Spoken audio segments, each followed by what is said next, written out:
देखिए, बाईपोल जो होते हैं वो स्थानीय मुद्दे पे होते हैं, उसका कोई देश में व्यापक वो प्रभाव नहीं होता है, न देश की चर्चा होती है।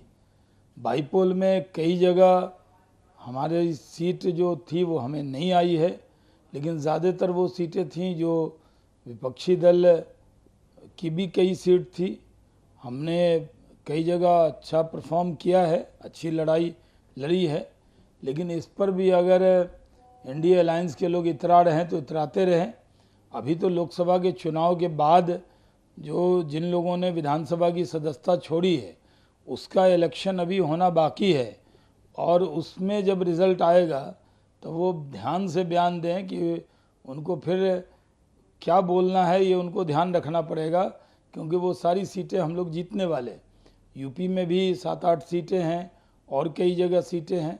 तो बाई इलेक्शन के रिज़ल्ट हमारे मन मुताबिक नहीं आए हैं, लेकिन उस पर ज़्यादा इंडिया अलायंस को इतराने की ज़रूरत नहीं है। ये बहुत दुखद है, किसी भी देश में किसी भी राजनेता पर इस तरह की का जो हमला होता है वो बहुत दुख की बात है, और देश के प्रधानमंत्री नरेंद्र मोदी जी ने इसकी चिंता व्यक्त की है, घोर निंदा की है। और हम मानते हैं कि राजनीति में हिंसा का कोई स्थान नहीं है, चाहे अपने देश में हो या किसी अन्य देश में हो। और शुक्र है कि वो डोनाल्ड ट्रंप पूरी तरह बच गए हैं। और ऐसे भी अमेरिका में जो हथियार है उसकी बहुत छूट है और उस पर बड़ी डिबेट होती रहती है, लेकिन सुरक्षा कर्मियों ने उनको पूरी तरह वहाँ से सुरक्षित निकाला है। ऐसी घटना दोबारा वहाँ न हो, ऐसी कामना करते हैं। कांग्रेस कहीं जीत जाती है तो वो कहती है कि वो पराक्रम से जीत गई, और जहाँ हार जाती है वहाँ कहती है कि इलेक्शन के रिज़ल्ट फिक्स थे। तो मीठा मीठा गप गप, तीता तीता थू थू, ये कांग्रेस की आदत हो गई है। कांग्रेस पार्टी हर इलेक्शन को अपने तरह से विश्लेषण करती है, और अलग अलग स्टेट में उसके अलग अलग सुर होते हैं।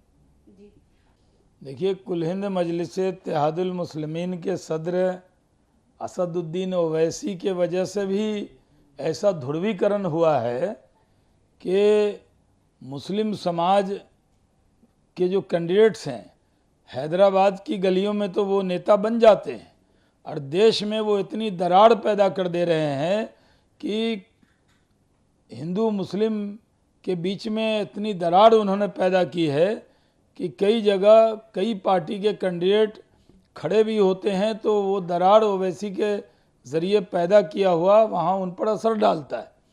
जहाँ तक सवाल है कहाँ कौन जीता, हिंदू मुस्लिम के नाम पर पार्टियाँ टिकट नहीं देती हैं, और कई जगह खासकर मुस्लिम समाज में बहुत से ठेकेदार हैं जो फतवा ले आते हैं कि भारतीय जनता पार्टी को वोट नहीं देना, और जब भारतीय जनता पार्टी भी उम्मीदवार नहीं बनाती है तो वही ठेकेदार आकर कहते हैं कि बीजेपी ने उम्मीदवार नहीं बनाया, इस पार्टी ने उम्मीदवार नहीं बनाया।